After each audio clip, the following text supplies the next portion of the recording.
Hello students, आप SSC mathematics channel को देख रहे हैं और इस चैनल के माध्यम से हम आपको क्लास 10 के गेस्ट पेपर बीबीडी का जो है वो एक महत्वपूर्ण चैप्टर जो है द्विघात समीकरण, इसको हम बताने जा रहे हैं।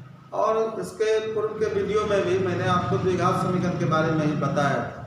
ठीक है, अगर आप नए छात्र हैं तो आप मेरे पूर्व का भी वीडियो देखिए और वहाँ पर मैंने द्विघात समीकरण का जनरल फॉर्म भी दिया था और मूलों की प्रकृति के बारे में डिस्कस किया था। ठीक है, तो मूलों की जो प्रकृति है वो आपको पता हो जाना चाहिए कि वो विवेचक पर निर्भर करता है। ठीक है, उसके बाद आप पहले ये जान लीजिए कि द्विघात समीकरण में जो है वो आपका जो मूल है वो आपका जैसे ही विवेचक पर डिपेंड करेगा, तो डी जो है एक कंडीशन में रहेगा कि डी इज ग्रेटर देन 0 होगा, कभी d इजकल टू 0 होगा एंड कभी d इज लेस देन 0 होगा। ठीक है, तो आइए सबसे पहले आज हम स्टार्ट करते हैं। तो आप ये देख लीजिए कि द्विघात समीकरण को हल करने की विधियां जो है वो आपको कौन कौन सी है। पहला विधि है आपका कि आप गुणनखंड विधि से द्विघात समीकरण को आसानी से हल कर पाते हैं। ठीक है, तो उसके बाद दूसरा विधि जो है वो आपका है कि पूर्ण वर्ग विधि द्वारा द्विघात समीकरण को हल कर पाते हैं। और तीसरी विधि है आपको कि द्विघात समीकरण को आप द्विघाती सूत्र का उपयोग करके आप इसके हल को ज्ञात करते हैं। मतलब द्विघात समीकरण को हल करने की 3 विधियां हुआ। क्लियर? तो पहला विधि हुआ आपका गुणनखंड विधि, पहला विधि हो जाएगा आपका गुणनखंड विधि। और दूसरा विधि आपका हो जाएगा पूर्ण वर्ग विधि, पूर्ण वर्ग विधि। और तीसरा विधि होगा आपका द्विघाती सूत्र, द्विघाती सूत्र। यही विधि का नाम है द्विघाती सूत्र विधि, अर्थात द्विघाती सूत्र का उपयोग किया जाएगा इसमें। ठीक है ना?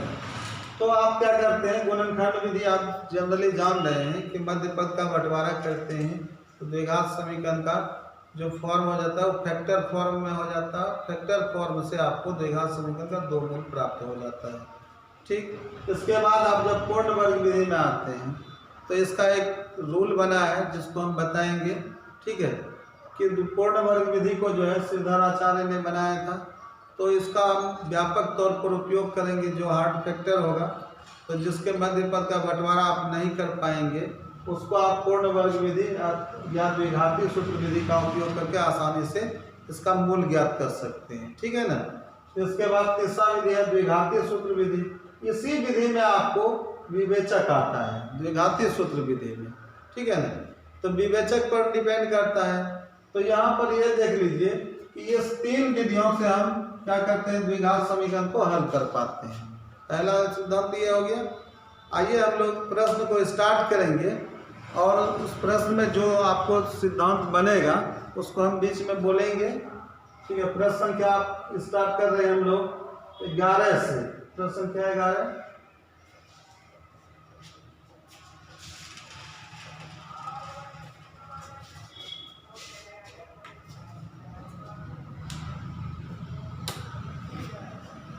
देखिए यहाँ पर प्रश्न संख्या 11 है, एक बहुपद दिया गया है। ठीक है ना? इस बहुपद के शून्यक जो है अल्फा और बीटा है और जो पूछा है वो आपका है मूलों के व्युत्क्रमों का। जैसे लिखा है 1/अल्फा प्लस 1/बीटा। ठीक है, ये आपका मूलों के व्युत्क्रमों का योग है। क्लियर? तो देखिए ये जो सवाल है ये दूसरे टाइप से भी आ सकता है, उसको समझ लीजिए। 1/अल्फा प्लस 1/बीटा है, इसको देख लीजिए। यहाँ पर आपको प्रश्न आ सकता है अल्फा इनवर्स और प्लस बीटा इनवर्स। ठीक है, यहाँ पर आपका सवाल हो सकता है alpha inverse plus beta inverse, मतलब अल्फा पर -1 पावर प्लस बीटा पर -1 पावर। तो दोनों एक ही सवाल हुआ। ठीक है ना? तो देखिए इसका जो है अगर आप डायरेक्ट फॉर्मूला जाने कि मूलों के व्युत्क्रमों का योग क्या होता है तो आप देख करके जवाब दे सकते हैं, क्योंकि यहाँ पर इसका जो फॉर्मूला है व्युत्क्रमों के योग का वो बना है -b/c। ठीक है, तो आपको अगर 1/अल्फा प्लस 1/बीटा का मान चाहिए तो आप देख लीजिए -b/c यहाँ से वैल्यू उठाइए द्विघात समीकरण से, ठीक है ना। यहाँ द्विघात बहुपद है, द्विघात बहुपद से यहाँ उठाइए -b/c। तो b क्या है आपका x गुणांक है, तो यहाँ पर -1 चल रहा है b का मान, और c क्या चल रहा है 1 चल रहा है। तो ये मान आपका आ जाएगा माइनस सूत्र का है, और आपका मान चल रहा है -1/1। ये आपका माइनस माइनस +1 और यह एक छिपा रह जाएगा। तो आपका राइट ऑप्शन बी हो रहा है, 11 का बी। क्लियर। चलिए अगला सवाल है कि एक द्विघात समीकरण बहुपद के मूलों का योगफल और गुणनफल क्रमशः 2 और -15 है। देखिए ये जो सवाल है आपका प्रश्न संख्या 12, इसको आप आसानी से द्विघात बहुपद के सूत्र पर आप इसके संबंधों को रखिए। द्विघात बहुपद का जो फॉर्मूला बना है वो आपका क्या बना है उसको देख लीजिए। आपका फॉर्मूला बना है r = द्विघात बहुपद बराबर x² - α + beta whole into x और प्लस अल्फा इंटू बीटा। ये आपका सूत्र बना है। क्या सूत्र बना है देख लीजिए। यहाँ पर बना है x² - α + beta whole into x और प्लस अल्फा इंटू बीटा। तो इसमें जो है आप क्या करते हैं कि सूत्र को पहले समझ लीजिए। ये सूत्र को अगर आप उपयोग में लाते हैं तो आप सिर्फ इसके वैल्यू के योगफल और गुणनफल के वैल्यू को इस फॉर्मूला पर रखिए, आपको द्विघात बहुपद प्राप्त हो जाएगा। लेकिन अब अगर आप चाहते हैं कि ये बिल्कुल आपसे कभी ना गलती हो तो इस सूत्र का एक नेचर देखिए क्या है। इसके सूत्र का एक प्रकृति बना हुआ है। क्या है कि योगफल जो है वो माइनस में चल रहा है। योगफल जो है वो माइनस में चल रहा है। इसका मतलब ये हुआ कि योगफल का जो वैल्यू होगा उसका चिन्ह बदल जाएगा और गुणनफल जो चल रहा है वो प्लस में चल रहा है। तो प्लस में चलने का मतलब हुआ गुणनफल का चिन्ह नहीं बदलेगा। मतलब दिया गया जो मान होगा वो योगफल और गुणनफल का मान है। अगर मूलों का योगफल और गुणनफल दिया हुआ है तो समझ जाइए कि योगफल का चिन्ह बदल देना है और गुणनफल का चिन्ह बदलना नहीं है। आपका द्विघात बहुपद बिना कुछ लिखे आप द्विघात समय बहुपद को बोल सकते हैं। अब देखिए द्विघात बहुपद का योगफल के यहाँ पर मूलों का योगफल चल रहा है 2 और गुणनफल चल रहा है -15। आप बोलिए x² और वहाँ पर योगफल +2 है तो उसका चिन्ह बदल दीजिए। योगफल का चिन्ह बदलना है तो +2 है तो -2 और x गुणांक उसका लगेगा तो -2x हो जाएगा और गुणनफल का चिन्ह ज्यों का त्यों रहेगा। -15 है तो -15 होगा। तो आपके अनुसार आप कौन सा आंसर हो रहा है x² - 2x - 15। अब आप ऑप्शन को टच कीजिए। x² - 2x - 15 आपका राइट ऑप्शन बी चल रहा है। क्लियर। अब आप यहाँ पर मान बैठा कर देखिए x² माइनस यहाँ अल्फा प्लस बीटा का मान कितना 2 × x और प्लस गुणनफल है तो प्लस और -15 रखेंगे तो -15 ही हो जाएगा। x² - 2x - 15 क्या राइट ऑप्शन बी टच कर रहा है। ठीक है। क्या मैंने बताया कि योगफल के चिन्ह को बदल देना है और गुणनफल के चिन्ह को बदलना नहीं है। आपका आंसर ठीक हो जाएगा। क्लियर। चलिए अगला प्रश्न आपको हम दिखा रहे हैं 13 नंबर प्रश्न संख्या 13।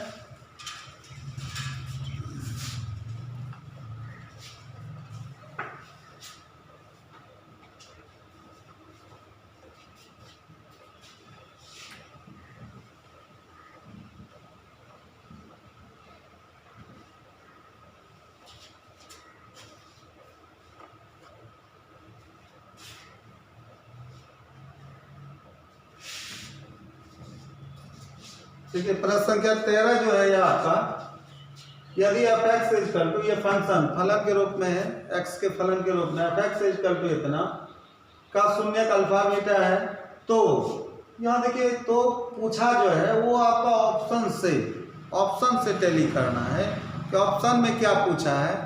तो इसके कंडीशन दिया है मूलों का योग और मूलों के गुणनफल में एक संबंध बनाना है कि कौन ग्रेटर होगा या इक्वल टू होगा। योगफल और गुणनफल को देखना है। तो पहले आप मूलों के योगफल को देख लीजिए। दोनों का वैल्यू निकाल लीजिए और आप पहले कंपेयर कर लीजिए कि योगफल बड़ा है कि गुणनफल बड़ा है, क्या इक्विवेलेंट है दोनों, तो इसको देख लीजिए पहले। योगफल इसका क्या निकल जाएगा, अल्फा प्लस बीटा होता है माइनस बी बाई, ये होता है आपका माइनस बी बाई, और यहाँ बी का मान कितना चल रहा है, 6 चल रहा है, तो माइनस फॉर्मूला का हो जाएगा माइनस 6 बटे का मान 2, 2 3 6 इक्वल टू -3 हो रहा है मूलों का योगफल। अब देख लेते हैं मूलों के गुणनफल को, तो गुणनफल का क्या होता है, alpha into beta equal to C by, तो सी का मान कितना चल रहा है -6 और ये का मान 2, -6 बटे 2, 2 3 6 -3 आ रहा है। आप क्या देख रहे हैं, योगफल और गुणनफल का वैल्यू दोनों आपस में बराबर चल रहा है। तो आप ऑप्शन को देखिए कि alpha plus beta is equal to alpha into beta, right option ये हो रहा है। क्लियर, इसमें कोई दिक्कत नहीं है। चलिए अगला प्रश्न जो है आपका प्रश्न संख्या 14, ये आपका 13 का सॉल्यूशन मैंने दिया है। प्रश्न संख्या 14 देखिए, यदि द्विघाती समीकरण ax² - 4x + 2a + 1 है बराबर 0, तो इसका मूल समान है। ठीक है, मैं कल भी बता रहा था, इसके पूर्व के वीडियो में मैंने बताया था कि आप जो है जैसे ही मूल समान दिया रहेगा तो आप क्या कीजिए, इसमें तो एक कंडीशन लगाइए जो शर्त बना है d = 0 पर, और इसको अगर आप अपग्रेड करते हैं तो b² - 4ac बराबर 0 लिखिए, उससे भी आगे बढ़ते हैं तो b² बराबर 4ac लिखिए। ठीक है, आप किसी भी कंडीशन को लगाइए, आपका आंसर आ जाएगा, ऑटोमेटिक आंसर आ जाएगा। तो यहाँ पर देखिए आपका जो सवाल है प्रश्न संख्या 14 का, क्या लगाते हैं आप, ABC का मान पहले देख लीजिए, ax², a का मान a चल रहा है, b का मान -4x में x गुणक -4a चल रहा है, और c का जो मान है वो आपका 2a + 1 चल रहा है। ठीक है, इसके बाद आप क्या करते हैं, समान मूल के लिए क्या करेंगे, तो यहाँ पर लिखेंगे कि b² - 4ac बराबर 0। ठीक है, या b² बराबर 4ac दोनों चलेगा आपका, कहीं कोई दिक्कत नहीं होगा। आप देख लीजिए, अगर आप b² बराबर 4ac भी लिखते हैं तो ये भी चल जाएगा। b का मान कितना चल रहा है, -4a, तो -4a का होल स्क्वायर बराबर 4 × a का मान a ही चल रहा है, और c का मान चल रहा है आपका 2a + 1। ठीक है, इसको सॉल्यूशन में लाइए, हल कीजिएगा तो a का मान आपको ऑटोमेटिक आ जाएगा। आप इसको हल देख लीजिए क्या हल होगा, तो ये हल हो जाएगा आपका 4 × 4 = 16a² माइनस प्लस हो चुका है, और 4a × 2a आपका कितना हो जाएगा, 4 × 8a × a² होगा, प्लस 4a × 1, तो ये 4a होगा। 8a² लेफ्ट में ले आइए, 16a² लेफ्ट में चल रहा है, और -8a² आएगा इक्वल टू 4a बचेगा। अब देखिए यहाँ 4a 16a² में 8a² घटेगा तो 8a² बचेगा बराबर 4a। अब आप देख सकते हैं यहाँ पर a² का मतलब क्या होता है, a × a, तो एक a को आप लेफ्ट में रखिए क्योंकि a का मान चाहिए, तो यहाँ 8a है, 8a × a, a को रख लिया गया तो 8a राइट जाएगा तो बटे में चला जाएगा, 4a बटे 8a, ये कैंसिल हुआ, 4 × 4 4 × 8, इसलिए a = 1/2। राइट ऑप्शन है आपका कौन सा मिल रहा है, बी। चलिए क्लियर हो गया। देखिए ये जो है आपका ऑटोमेटिक, मतलब इसका सिद्धांत ही यही है, इसका थ्योरी यही बना है। इसके कंसेप्ट को समझिए कि दोनों मूल समान है, तो आप डायरेक्ट b² बराबर 4ac लिखिए, और उस द्विघात समीकरण से ABC का मान रखिए, जो मान पूछा जाएगा वो आपका डायरेक्ट आंसर आ जाएगा। ठीक है ना। चलिए अगला प्रश्न आप देखिए,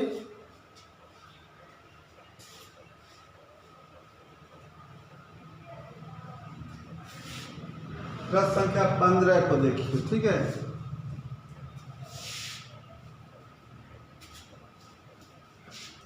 प्रश्न संख्या 15 में आपका सवाल है, यदि अल्फा और बीटा, यहाँ पर है यदि अल्फा और बीटा द्विघात बहुपद f(x) द्विघातीय फलन के रूप में f(x) = x² - 3x + 5 के मूल हो, तो आपका पूछा है 1/अल्फा + 1/बीटा। आपको पता होगा कि आपसे ये सॉल्यूशन हो जाएगा सवाल, क्योंकि इसका फॉर्मूला क्या बना है, व्युत्क्रमों का योग -b/c, तो -b, तो -b/c से क्या हो जाएगा, -b का मान कितना चल रहा है, -3, तो माइनस बी जब होगा तो माइनस माइनस 3 होगा तो प्लस 3 हो जाएगा और सी का मान 5 होगा। तो ये आपका आंसर क्या हो जाएगा 3/5।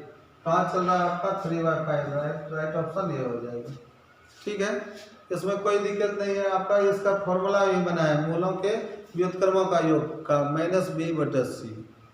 चलिए अगला है प्रश्न संख्या 16। एक द्विघात समीकरण का घात कितना होगा। देखिए द्विघात समीकरण का अधिकतम घात पूछे या सिर्फ घात पूछे तो समझ जाइए मैक्सिमम जो घात है वो उसका 2 होता है।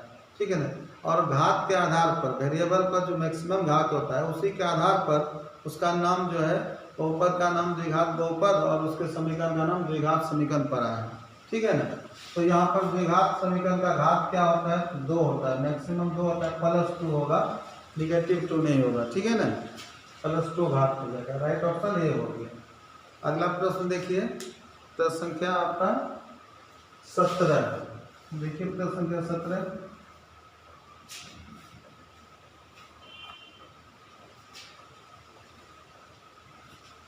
बहुपद आपका दिया हुआ है x² + 2x + 1 का एक शून्य कौन सा है। ठीक है, तो इसका जो है द्विघात बहुपद है, इसको आप क्या करते हैं पहले फैक्टर में लाते हैं। तो इसका मध्य पद का बंटवारा देख लीजिए, जैसे यहाँ पर जो है x² + 2x + 1 है, तो इसका शून्य पूछा जा रहा है। तो देखिए इसके मध्य पद का बंटवारा कर लीजिए। ठीक है, तो मध्य पद का बंटवारा जब आप करेंगे तो इसमें क्या हो जाएगा आपका, तो इसका बंटवारा x + x होगा। तो यहाँ देखिए 1x होगा, यहाँ बंटवारा का एक एलिमेंट 1 होगा, ये दूसरा एलिमेंट भी 1 होगा, 1x + 1x होगा। ठीक है ना, तो सिर्फ इसके अंक को लिखिए। इसके बाद क्या करते हैं, अगर आपको ये इसका शून्य पूछा जाए तो इसके दोनों के चिन्ह को बदल लीजिए, -1 + 1 है तो -1, यही आपका शून्य है। ठीक है, तो 2 शून्य मैंने दिखा दिया, -1 और -1 दोनों शून्य समान इसका निकलेगा। ठीक है ना, तो देख लीजिए आपका राइट ऑप्शन आपका बी हो रहा है। ठीक है, इसके बाद आपका जो है प्रश्न संख्या 18 है कि बहुपद इतना के मूलों का गुणनफल क्या होगा। तो मूलों का गुणनफल का क्या सूत्र बना है, c/a। c का मतलब अचर पद बटा a का मतलब होता है x² का गुणन। ठीक है, तो यहाँ c/a मूलों का गुणनफल अर्थात अल्फा × बीटा 18 नंबर में है, अल्फा × बीटा c/a होता है। तो c का जो मान है वो आपका 1 चल रहा है, बराबर 1 बटे आपका a का मान 4 चल रहा है, 1/4, c/a 1/4, राइट ऑप्शन बी। चलिए ये सब सवाल जो है आपका डायरेक्ट फॉर्मूला से आ रहा है, क्लियर। चलिए अगला प्रश्न जो है आपका प्रश्न संख्या 21 देखते हैं।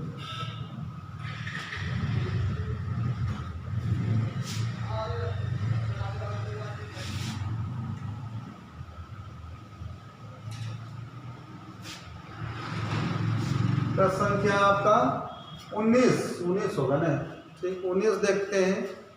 यहाँ पर द्विघात समीकरण ax² + bx + c = 0 के दोनों मूल बराबर हैं, तो द्विघात समीकरण का विविक्तकर यहाँ पर विविक्तकर होगा, यहाँ पर फॉर होगा, विविक्तकर होगा।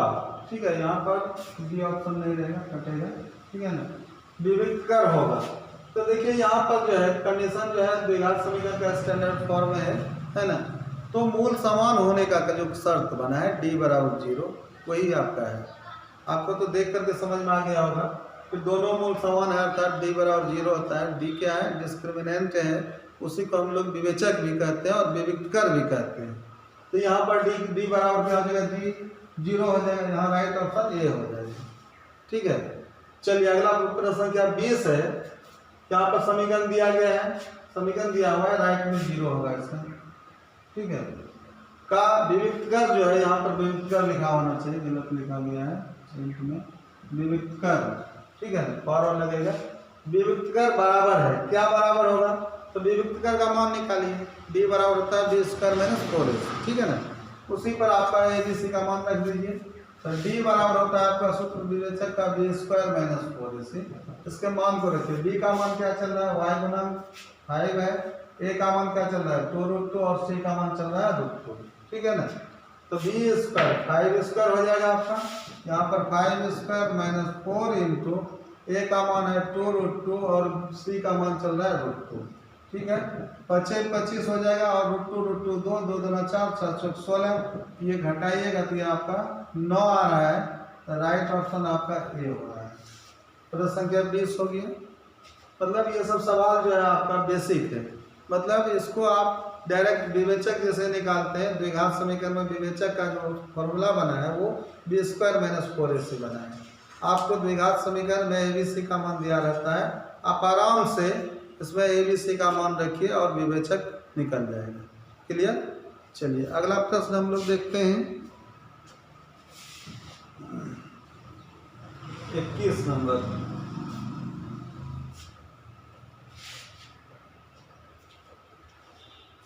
प्रश्न संख्या 21 को देखिए। द्विघात समीकरण आपका है, विवेचक पूछा है। यहाँ पर भी कोई प्रॉब्लम नहीं होगा, आपको पता है विवेचक कैसे निकलेगा, b² - 4ac से। ठीक है ना। आप देखिए b² आपका -4a² होगा, -4 का होल स्क्वायर क्या होगा, 4 4 16 हो जाएगा। ac को आराम से मल्टीप्लाई कीजिए, 2 3 6 और 4ac होता है, 4 से गुना कर लीजिए तो 6 × 4 6 4 24 हो जाएगा। और 16 - 24 कीजिए तो -8 हो जाएगा। राइट ऑप्शन आपका सी हो जाएगा। क्लियर। चलिए इस सबको आप देख करके जो है ना डायरेक्ट सॉल्यूशन कर सकते हैं। b² कर लीजिए, चूँकि होता क्या है b² का मान कभी निगेटिव नहीं होता है। चूँकि b जो है b का मान आपका निगेटिव हो सकता है, जैसे b का मान -4 है, ठीक है ना। लेकिन होगा क्या कि b का जब मान -4 है या +4 कुछ भी हो, तो वर्ग जब उसको करते हैं तो वो धनात्मक हो जाता है। चाहे धनात्मक संख्या का वर्ग हो या ऋणात्मक संख्या का वर्ग हो, उसको धनात्मक ही होना पड़ेगा। ठीक है ना। तो इसमें आप b² जैसे लिखते हैं तो आप समझ जाइए कि -4a² हुआ तो ये 4 4 16 हो जाएगा। और ac को आराम से गुना कीजिए और 4ac सूत्र में होता है, तो ac को मल्टीप्लाई करने के बाद आप 4 से मल्टीप्लाई कर दीजिए, गुना कर दीजिए, तो उसके बाद आपका 4ac का वैल्यू हो जाएगा। तो b² में घटा दीजिएगा 4ac का वैल्यू, तो यही आपका जो मान प्राप्त होगा वो आपका विवेचक का मान होगा। क्लियर। चलिए अगला प्रश्न संख्या 22 है आपका।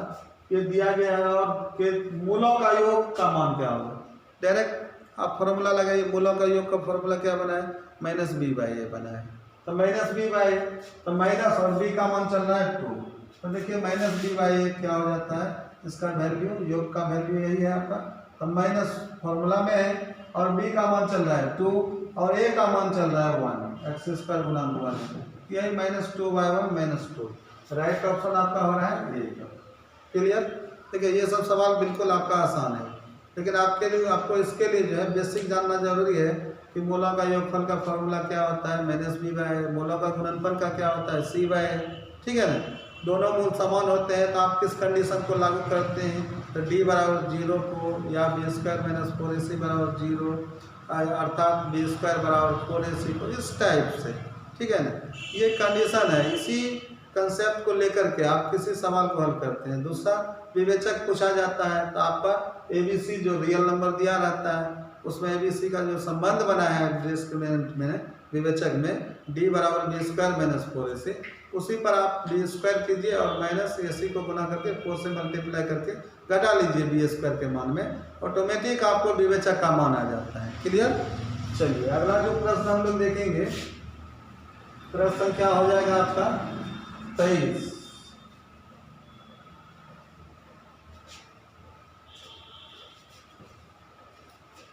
देखिए एक बहुपद px पोलिनोमियल्स है आपका px, और यहाँ पर प्रिंट नहीं है, यहाँ पर x² होगा। ठीक है ना। यहाँ पर क्या हो जाएगा आपका x² + 7x + 10, ये बहुपद हो गया कि शून्यक अल्फा बीटा है, तब अल्फा × बीटा का मान, मतलब शून्यांकों का गुणनफल का फॉर्मूला होता है c/a का मान उठाइए। c का मान कितना चल रहा है आपका 10 और a का मान चल रहा है 10/1 क्या हो जाएगा 10। राइट ऑप्शन ये हो जाएगा। क्लियर। ये सब सवाल को आप देखेंगे आपको आंसर मिल जाएगा। चलिए अगला प्रश्न संख्या 24। द्विघात बहुपद जो है, यहाँ पर भी आपका फर्स्ट एलिमेंट देखते हैं छूटा हुआ है, यहाँ पर x² लिखना है, x² - 2x + 5 = 0। ये द्विघात बहुपद नहीं, बराबर में 0 है, समीकरण हो जाएगा। बहुपद दिया है तो यहाँ से 0 कैंसिल हो जाएगा, सिर्फ द्विघात बहुपद x² - 2x प्लस 5। देखिए ये सब प्रिंट में दोष है। अगर बराबर में 0 है तो इसको समीकरण से लिख देना था, ठीक है। इसमें जो है द्विघात बहुपद है तो राइट में 0 नहीं होगा, लेफ्ट राइट नहीं होता है बहुपद में। तो उसके बाद आपका द्विघात बहुपद x² - 2x + 5 को देखिए, इसके मूल अल्फा बीटा है। तो पूछा जो है वो है आपका अल्फा प्लस बीटा का मान, अर्थात मूलों का योगफल पूछा गया। योगफल का फॉर्मूला क्या बना है, -b/a। तो -b/a पर वैल्यू बैठाइए। तो b का मान यहाँ पर कितना चल रहा है, यहाँ पर -2 और a का मान क्या चल रहा है, तो यहाँ हो जाएगा -b/a। अगर योगफल का फॉर्मूला दे रहे हैं तो माइनस और b का मान -2 है, -2/a का मान 1, माइनस +2 और 1 छिप जाएगा। तो राइट ऑप्शन आपका बी हो जाएगा। क्लियर। तो ये सब सवाल जो है सिर्फ फॉर्मूला पर डिपेंडेंट है ना। चलिए अगला प्रश्न संख्या आप लोग देखेंगे 25।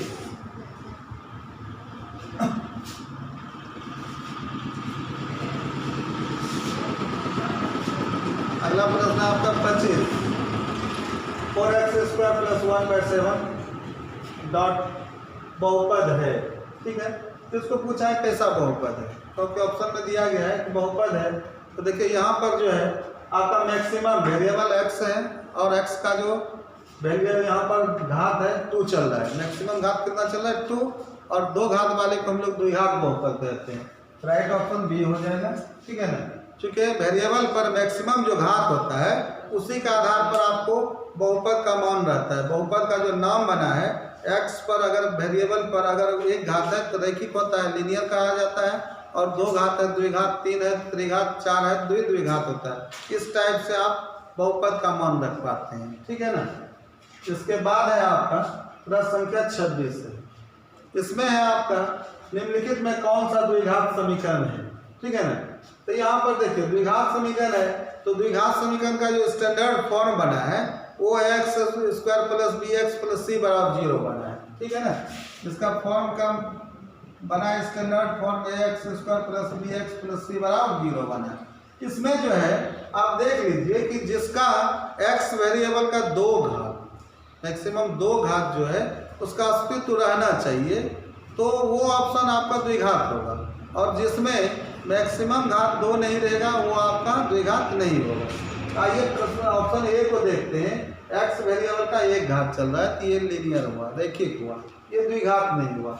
अब आप देखिए ax² - bx + c = 0, x variable का 2 घात चल रहा है तो ये द्विघात है। यहाँ पर आप देखते हैं तो सी ऑप्शन को देखिए, सी में लगेगा तो आपको द्विघात है, लेकिन होता क्या है लेफ्ट जो चल रहा है x × x, लेफ्ट में क्या होगा x² होगा और +3x होगा, राइट में x² है तो x² और x² लेफ्ट और राइट कैंसिल हो जाएगा। तो समझ जाइए द्विघात खत्म हो गया, 2 घात वाला वेरिएबल खत्म हो जाता है तो लीनियर बचेगा, रैखिक बचेगा। तो देखने में द्विघात भले लगे, लेकिन लेफ्ट और राइट अगर x² कैंसिल हो रहा होता है तो उस समय वो द्विघात से डाउन नीचे चला आता है तो लीनियर में आता है, रैखिक में चला आता है। तो यही घटना इसके साथ हुआ है। x जो मल्टीप्लाई करते हैं इसके साथ, तो x × x² लेफ्ट और राइट कैंसिल हो जाता है तो ये रैखिक में चला आएगा। बात बचा इसका, तो इसको हम लोग द्विघात 2 है, यहाँ x² है तो यहाँ पर जो है ऋणात्मक घात, ऊपर जाकर ऋणात्मक घात होगा। अगर हम एलसीएम लेते हैं तो x² एलसीएम होगा तो x⁴ हो जाएगा, द्विघात में चला जाएगा, ठीक है। इसलिए आपका राइट ऑप्शन कौन हो जाएगा द्विघात के लिए बी। अब आप कहिएगा कि standard form ax² + bx + c होता है, तो इससे कोई दिक्कत नहीं है, -b भी चलेगा। इसलिए कि अगर हम यहाँ पर b का वैल्यू निकालने लगेंगे, a का वैल्यू a होगा लेकिन b का वैल्यू आपका क्या हो जाएगा -b हो जाएगा। वहाँ पर b का वैल्यू -b आएगा, क्योंकि स्टैंडर्ड फॉर्म में +b होता है, तो वहाँ से वैल्यू आपका निकल जाएगा, चिन्ह सहित निकलेगा। तो ABC का जो मान है यहाँ पर रियल नंबर, वो प्लस और माइनस कुछ भी हो सकता है। तो यहाँ a का मान a, b का मान -b होगा, c का मान c हो गया। लेकिन x वेरिएबल पर 2 घात है, इसलिए ये आपका द्विघात बहुपद हुआ, द्विघात समीकरण हुआ, राइट में 0 है, समीकरण हो जाएगा, ठीक है। चलिए आपने अभी 26 तक के प्रश्नों को देखा, ठीक है। आपको यह वीडियो जरूर पसंद हुआ होगा, क्योंकि हम लोग जो यहाँ बता रहे हैं कि इसमें जो है दोनों तरह की बात बोलेंगे।